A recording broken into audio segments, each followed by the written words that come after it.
आपने मुलाजा की है कि किस तरह से झूठ बोला गया और स्पीकर ने ये कहा कि आज की कार्रवाई में ना तो कोई इलेक्शन होगा, ना अदम एतमाद ना एतमाद का वोट होगा, और इस तरह से कार्रवाई को 7-8 घंटे के ऊपर मुहित किया गया। और उसके बाद जो है वो रात के 12 बजने का इंतज़ार किया गया और 12 बजे के बाद एक दूसरा एजेंडा जो है वो जारी किया और उसमें वोट ऑफ कॉन्फिडेंस को जो है वो बिल्डोज़ किया गया। ये कार्रवाई सरासर रूल्स के ख़िलाफ़ है और आइन के ख़िलाफ़ है, आइनी तकाज़ों को पूरा नहीं करती। और जब मामला सब जुडिस है और वहाँ पे आज इनके वकला का ये मौक़िफ़ था कि गवर्नर का ऑर्डर जो है वो गैर आइनी है, हम उसे तस्लीम नहीं करते, तो फिर अब इन्होंने अंडर आर्टिकल 130 सब आर्टिकल 7 के तहत ये किस तरह से जो है ये तमाम रूल्स रिलेक्ट करके जो है वो वोट ऑफ कॉन्फिडेंस की जो है वो कार्रवाई की है। वहाँ अदालत में मौक़िफ़ और है और यहाँ पे आके इन्होंने धोखे से और हेरा फेरी करते हुए ये कार्रवाई अंजाम देने की कोशिश की है, जो कि सरासर गैर आइनी है, गैर कानूनी है और हम इसे तस्लीम नहीं करते। और ये गवर्नर के उस ऑर्डर के उन तकाज़ों को पूरा नहीं करती जिसके तहत इनको वोट ऑफ कॉन्फिडेंस जो है वो लेना पड़ेगा या लेना चाहिए था। और जब एक मामला जो है वो सब जुडिस है, गवर्नर का जो ऑर्डर है वो सस्पेंड है, तो फिर ऐसी सूरत में जब कि गवर्नर का ऑर्डर सस्पेंड है तो फिर किस तरह जो ऑर्डर है वो सस्पेंड है, तो फिर ऐसी सूरत में जब कि गवर्नर का ऑर्डर सस्पेंड है तो फिर किस तरह से ये एक धोखे से कार्रवाई जो है वो रात के 12 बजे के बाद जो है ये कर सकते थे। और मैं ये बात भी ऑन रिकॉर्ड रखता चलूँ कि आज इस वक्त भी तमाम तर पूरे पिछले 10-12 घंटों की कोशिश से इनके पास नंबर पूरा नहीं था। यही वजह है कि उन्होंने इस इलेक्शन के जो तकाज़े हैं वो भी पूरे नहीं किए। इनका तकाज़ा ये था कि उस लॉबी में पहली बात तो ये है कि मलिक मोहम्मद अहमद ख़ान जब पॉइंट ऑफ ऑर्डर पे बात करनी चाहते थे, जो कि इस प्रोसीजर के ऊपर एतराज़ था, इनको उस पॉइंट ऑफ ऑर्डर को लेना चाहिए था। वो पॉइंट ऑफ ऑर्डर नहीं लिया, तो उसके बाद जब उन्होंने इस जाली गिनती का प्रोसेस शुरू किया तो ये लाजम था कि वहाँ पे जो है वो अपोजिशन की तरफ से वहाँ पे जो है वो लोगों को एक पोलिंग एजेंट के तौर पे 2 मुअज़्ज़ज़ मेंबरान को जो है वो वहाँ पे मौका दिया जाता, ताकि वो वहाँ पे जाके जो है इस अमल को देख सकते कि वो कम नंबर को, जबकि उनके पास नंबर नहीं है, उसको पूरा करने के लिए कोई हेरा फेरी ना करें। लेकिन उन्होंने इसकी भी इजाज़त नहीं दी और वहाँ पे मेंबर्स को खड़ा नहीं होने दिया। इसलिए उनका जो भी ये नंबर होगा, जो नंबर भी वो शो करेंगे, वो बिल्कुल जालसाजी से होगा और उसके ऊपर कोई एतमाद नहीं होगा, उसका कोई क्रेडिट नहीं होगा, क्योंकि उन्होंने इस अमल को जो है वो फेयर इलेक्शन के तकाज़ों या वोट ऑफ कॉन्फिडेंस के तकाज़ों के मुताबिक जो है वो नहीं किया। और एक और बात जो मैं यहाँ पे करता चलूँ कि जो मेंबर्स इनसे नाराज़ थे, उनमें से भी कुछ मेंबर जो हैं वो उनको ये लाए हैं या वो आए हैं। उसकी बुनियादी वजह ये है कि चौधरी परवेज़ इलाही ने इन मेंबर्स को जो नाराज़ थे इनके इस अमल पर कि आप असम्बली तोड़ने का जो अमल करने जा रहे हैं ये गलत है, उनको ये हलफ दिया है। चौधरी परवेज़ इलाही ने हलफ दिया है कि मैं असम्बली नहीं तोड़ूंगा, और अगर अब चौधरी परवेज़ इलाही असम्बली नहीं तोड़ेगा तो फिर इमरान खान का बयानिया जो है वो किधर जाएगा। ये इनकी जो है वो आज की जो है ये डेवलपमेंट जो है वो हुई है। और इससे ये भी साबित हुआ कि लोग इनसे नाराज़ थे इस वजह से कि आप असम्बलियाँ तोड़ रहे हैं, और हम जो ये एक्सरसाइज कर रहे थे वो इसलिए कि हम समझते थे कि असम्बली तोड़ने का जो अमल है ये गैर आइनी भी है, गैर कानूनी भी है और गैर जमहूरी भी है। और आज इन्होंने फिर इसी बात का हलफ दे के मेंबर्स को, उन नाराज़ मेंबर्स को जो लाए हैं, तो ये साबित करता है कि वो मेंबर्स इनसे नाराज़ थे और इनका ये इल्ज़ाम बिल्कुल बेहुदा और गलत था कि हमने किसी को ख़रीदा है या हमने लोगों को पैसे दिए हैं या इस्टेब्लिशमेंट ने इंजीनियरिंग की है। आज कोई इंजीनियरिंग और कोई किसी की ख़रीद वाली बात जो है वो सामने नहीं आई, क्योंकि जो लोग नाराज़ थे, जिस वजह से नाराज़ थे, उस वजह से जो है वो हलफ दे के जो है वो चौधरी परवेज़ लाई साहब उनको लाए हैं। आप देखते हैं कि चौधरी परवेज़ लाई का हलफ जो है वो कामयाब होता है या इमरान खान न्याजी का जो है वो बयानिया कामयाब होता है, लेकिन ये साबित हुआ कि इसमें कोई ना तो पॉलिटिकल इंजीनियरिंग थी, ना ही कोई जो है वो ख़रीदो फरोख्त थी, और इनके ये तमाम इल्ज़ामात जो है वो बेहुदा थे। लेकिन इसके बावजूद भी जो है वो इनका नंबर जो है वो आज जो हमने जो है वो गिनती की है, देवर ओनली 80-81, इससे वो ज़्यादा नहीं थे। बाकी जो है वो अब काउंटिंग जो है वो क्योंकि अनायत लक ने करनी है और उन्होंने करवानी है, तो इसलिए उसमें अब नहीं पता कि वो 86 तक पहुँच जाए या इससे भी आगे गुजर जाते हैं। जी एक मिनट मलक मोहम्मद अहमद को और अता तारण को भी एक बात करनी है।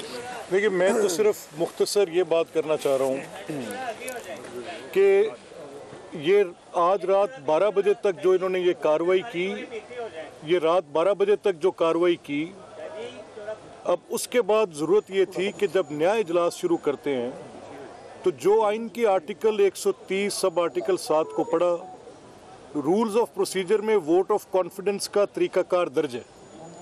उसके लिए ये लाजिम है कि जब ये वोट ऑफ कॉन्फिडेंस लेने जाएंगे तो ज़रूरी है कि उसकी ये सर्कुलेशन करेंगे उस नोटिस की।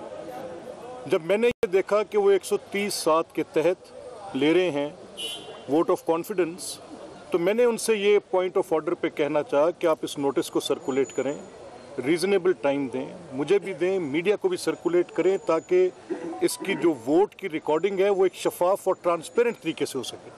हमारा ये मौक़िफ़ है कि उनके पास मेंबर्स नहीं थे और रूल्स को उन्होंने बुलडोज़ किया। मैंने बेहैसियत ऑपोजिशन के मेंबर के जो ये समझ रहा था कि ये रूल्स को बाईपास कर रहे हैं, पॉइंट ऑफ ऑर्डर स्पीकर से मांगा, लेकिन स्पीकर एक पार्टी के नुमाइंदे बने हुए थे और पार्टी के नुमाइंदे बनते हुए उन्होंने उसको मेरे पॉइंट ऑफ ऑर्डर को, नुक्ते एतराज़ को, ये बात सबको पता है, जो भी पार्लिमान की कार्रवाई को समझता है वो जानता है कि पॉइंट ऑफ ऑर्डर यानी नुक्ता एतराज़ का मतलब ही सिर्फ ये होता है कि प्रोसीजर के अंदर कोई बात गलत हो रही है। उनका ये मौक़िफ़ स्पीकर साहब का कि डिबेट की इजाज़त नहीं है और उसके लिए उन्होंने वोट ऑफ कॉन्फिडेंस के रूल 5 का इशारा किया, तो रूल 2 और 3 दोनों को भूल गए। ये ज़्यादती है, ये फ्रॉड है, ये कॉन्स्टिट्यूशन पे फ्रॉड है, ये रूल्स ऑफ प्रोसीजर पे फ्रॉड है, ये वोटिंग नंबर्स के अंदर फ्रॉड है। इनके पास मतलूबा तादाद होती तो ये 21 दिन ऐसे न फिरते। इनके पास मतलूबा तादाद होती तो रात के 12 बजे ये शब खून न मारते, ये दिन के उजाले में लाते, ये लोगों को सामने दिखाते।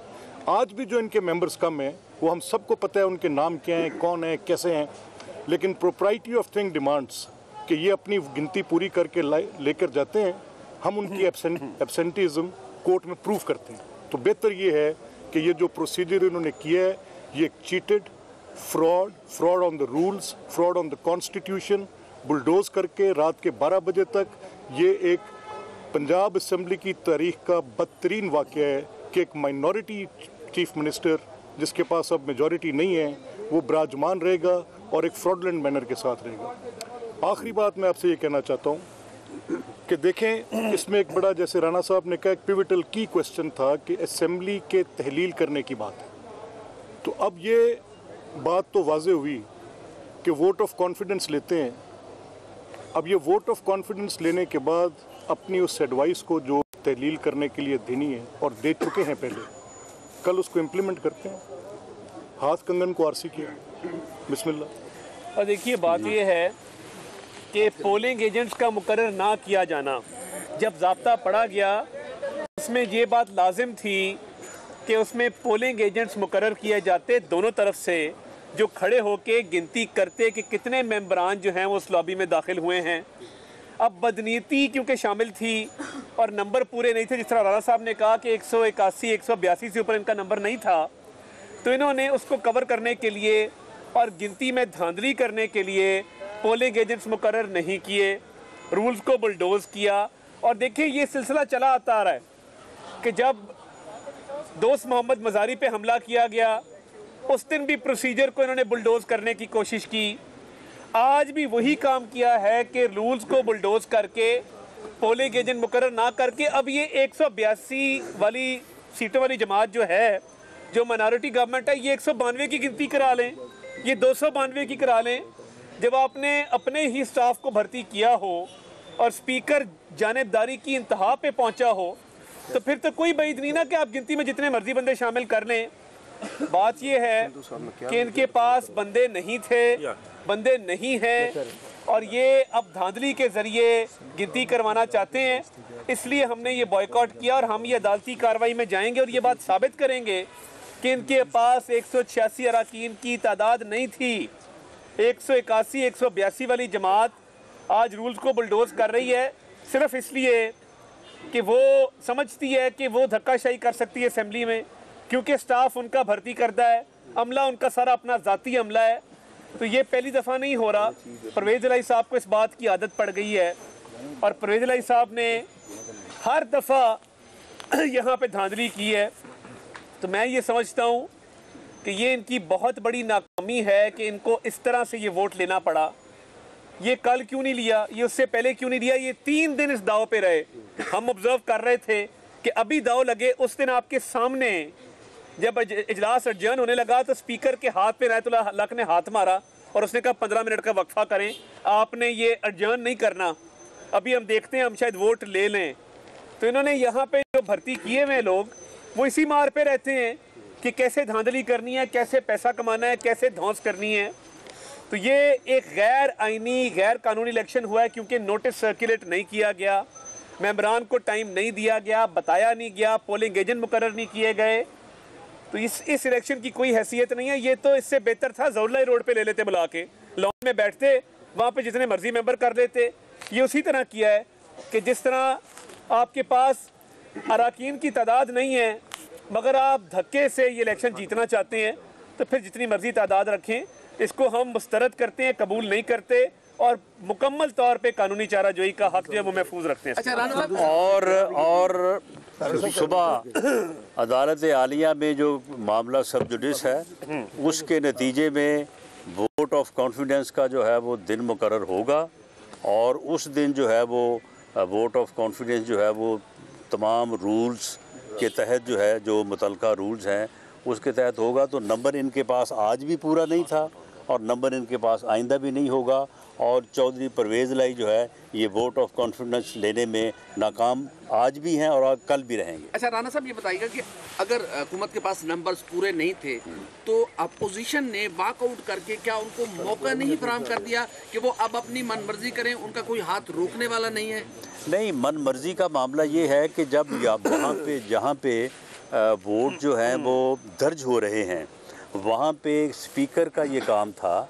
रूल्स इस बात का तकाजा करते हैं कि वो रेजोल्यूशन पढ़ते हुए और ये कहने से पहले कि लोग जो हैं वो वहाँ पे जो है वो अपना वोट दर्ज करवा के आगे जाएं, वहाँ पे वो पोलिंग एजेंट मुकर्रर करता, उनके बाकायदा नाम पुकारता। नाम पुकारने के बाद वो बंदे जहाँ वहाँ पे जाके खड़े होते और वो वोटों के अंदराज को जो है वो काउंट करते। जब उसने ये नहीं किया तो उसके बाद फिर हमारी तरफ से मुतालबा किया गया। जब उसने उस मुतालबे को भी तस्लीम नहीं किया तो फिर जिस प्रोसेस में हम शामिल ही नहीं है, जिस प्रोसेस में हमारी स्टेक ही नहीं है, तो वहाँ पे फिर हमें खड़े रहने का तो कोई फायदा नहीं था। ये बताइए कि आपने सुबह कहा था जी कि कुछ लोग जो हैं वो मुल्क से बाहर हैं, इनके हुक्मरान इत्तेहाद के, और उनकी आपके पास ट्रैवल हिस्ट्री भी मौजूद है। क्या कल जब आप कानूनी चाराजोई करने जाएंगे, कल अदालत में भी आपने जाना है, तो उसमें वो ट्रैवल हिस्ट्री समेत बाकी तमाम कागजात भी पेश करेंगे? जी, वो ट्रैवल हिस्ट्री जिन लोगों की थी उनमें से एक फ़र्द जो है वो वापस आया है और उसका भी हमारे पास रिकॉर्ड है और बाकी जो है उनका भी रिकॉर्ड हमारे पास है, वो हम अदालत में पेश करेंगे। और अब आप देखें कि ये फिगर क्या लाते हैं, ये क्या काउंट अपना क्या शो करते हैं, तो उसके मुताबिक जो है ये चीज़ जो है ये अदालत में साबित करने के लिए हमारे पास जो है वो सबूत मौजूद है। राणा साहब, ये बताइएगा कि माजी में हमने ये देखा आपके केस में, मियां नवाज शरीफ के केस में, कि जजेस को फैसले लिखे हुए आए, व्हाट्सएप के जरिए आए, ये जो एतमाद की तहरीर थी, अदालत में फैसला गया, ये समाअत आज भी मुकम्मल हो सकती थी, कल भी हो सकती थी। क्या अदलिया को किसी स्टिक के इशारे का इंतज़ार था? और दूसरा ये बता दें, अगर पंजाब की यही सूरत आ रही तो राना सनाउल्लाह गवर्नर राज पर कायम है कि गवर्नर राज लग कर रहेगा? देखें, पहली बात तो ये है कि ये चौधरी परवेज़ इलाही के अल्फाज हैं, मेरे नहीं, कि जी ये वोट ऑफ कॉन्फिडेंस हम कैसे ले सकते हैं। गवर्नर का जो हुक्म है वो गलत है। अगर हम ये वोट ऑफ कॉन्फिडेंस लेंगे तो फिर हम उस हुक्म को जो है वो सच तस्लीम कर लेंगे, सही तस्लीम कर लेंगे। ये नहीं हो सकता। ये उसके अपने जो है वो अल्फाज हैं। आज अदालत में भी उनका ये मौक़िफ़ था कि गवर्नर का जो ऑर्डर है वो आइन के मुताबिक नहीं है। तो पर अब अदालत ने ये फ़ैसला करना है, अगर तो आइन के मुताबिक है तो इनको वोट ऑफ कॉन्फिडेंस लेना है, अगर आइन के मुताबिक नहीं है तो फिर इनको वोट ऑफ कॉन्फिडेंस लेने की ज़रूरत नहीं है। तो इसलिए इन्होंने ख़ुद जो है वो इस चीज़ को जो है वो यानी इन्होंने अबहाम में डाला है और इन्होंने ये एक हेरा फेरी से जो है वो अपनी पोजीशन को जो अदालत में कमज़ोर है उसे स्ट्रेंथन करने की कोशिश की है, जो कि नहीं हो सकेगी। देखें, गवर्नर राज जब एक ऐसी सूरत बनती है जो कि जिसका मुज़ाहरा अब इस वक्त भी किया जा रहा है, तो ये एक फ़िट सूरत हाल है जो आइन में दर्ज है कि उसके तहत फेडरल गवर्नमेंट या पार्लियामेंट जो है वो गवर्नर राज का जो है फैसला कर सकती है। अच्छा राना साहब, लास्ट क्वेश्चन जी, आपने 181 अरकान का कहा और जो हुकूमत है वो 187 का फिगर बता रही है। आपके पास वो लिस्ट मौजूद है, नाम बता दें कौन कौन से अरकान जो इनके गैर हाज़िर हैं, वो आवाम को देखें। मामला ये है कि ये मामला क्योंकि हमने सुबह अदालत के सामने रखना है, इसलिए हम इस चीज़ को जो है वो सरेदस ऑन एयर नहीं करेंगे। बाकी ये है कि अब ये किन लोगों को यहाँ पे हाज़िर करके जो है वो 187 का फिगर लाते हैं, उसको भी तो हम देखेंगे ना। वो रिकॉर्ड भी तो अदालत में जो है वो पेश होना है। मामला ये है कि वहाँ पे जहाँ पे ये काउंट कर रहे हैं वहाँ पे तो इनको चेक करने वाला कोई भी नहीं है। और जो लोग वापस आए हैं, जो लोग नाराज़ थे इस बुनियाद के ऊपर कि आप असम्बली क्यों तोड़ रहे हैं, उनका भी हमारे पास मौजूद है, उनके नाम भी हमारे पास मौजूद हैं जो वापस आए हैं। तो फिर ये बात, इनका जो बेहुदा इनका इल्ज़ाम था, और इमरान खान न्याजी रोज़ जो है वो 2-2 घंटे जो है वो आहो पुकार करते थे टीवी पे कि जी ये तो नोट चल रहे हैं, जी ये तो ख़रीदो फरोख्त हो रही है, ये तो जी सियासी इंजीनियरिंग हो रही है। तो वो इल्ज़ाम फिर कहाँ गए?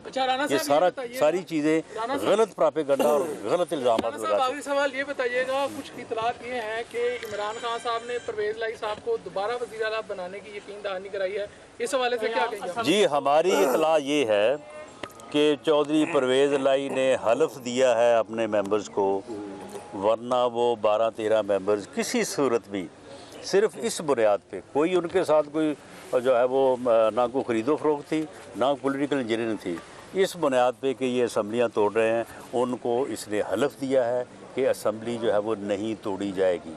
आप देखते हैं कि वो चौधरी परवेज़ इलाही का हलफ जो है वो कामयाब होता है या इमरान खान का बयानिया कामयाब। Thank you. आप बता दें कि बिस्मा चौधरी के बारे में आपने कहा था कि वो मौजूद नहीं। वफाकी वज़ीर दाखिला राना सनाउल्लाह मलिक अहमद खान और अताउल्लाह तारर मीडिया से गुफ्तगू कर रहे थे। राना सनाउल्लाह का कहना था कि असेंबली की कार्रवाई 7 से 8 घंटे तक मुहित की गई, एतमाद के वोट को बुलडोज किया गया, हेरा फेरी करके गैर आइनी गैर कानूनी काम किया गया, तस्लीम नहीं करते। गवर्नर का हुक्म मुअत्तल है तो फिर कैसे धोखाधड़ी की गई? इनके नंबर्स पूरे नहीं थे।